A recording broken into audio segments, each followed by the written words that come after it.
Poppy SSC English second paper এই বইটি থেকে 87 বা 87 নাম্বারের 5টি প্রশ্নের সমাধান করা হবে। এ নাম্বারে বলছে it is an enjoyable evening, এটা একটা উপভোগ্য বা মজাদার সন্ধ্যা, তাহলে এর ট্যাগ হবে ইজন্ট ইট।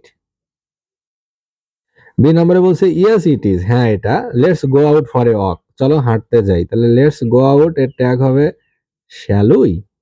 সি নম্বরে বলছে দ্যাটস এ নাইস আইডিয়া, এটা একটি ভালো idea, we can enjoy walk outside, আমরা বাইরে হাঁটতে যেতে পারি, তাহলে উই ক্যান ওয়াক আউটসাইড এটার ট্যাগ হবে কান্ট উই।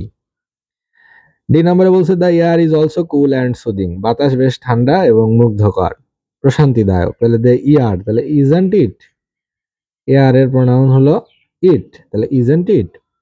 ই নাম্বার বলছে রাইট, সঠিক বলেছো, and the queen moon is also shining brightly in the sky, তাহলে মুন, মুনের প্রোনাউন আমরা শিও দিতে পারি আবার ইটও দিতে পারি, দুইটাও দিতে পারি।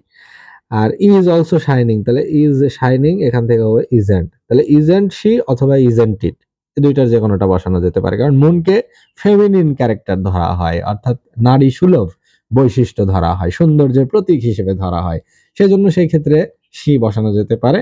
আর নর্মালি এটা যেহেতু বস্তুবাচক জিনিস, আমরা যদি অ্যাবস্ট্রাক্ট আইডিয়াতে না যাই তাহলে সেক্ষেত্রে ইট তো অলওয়েজ বসানো যাবে।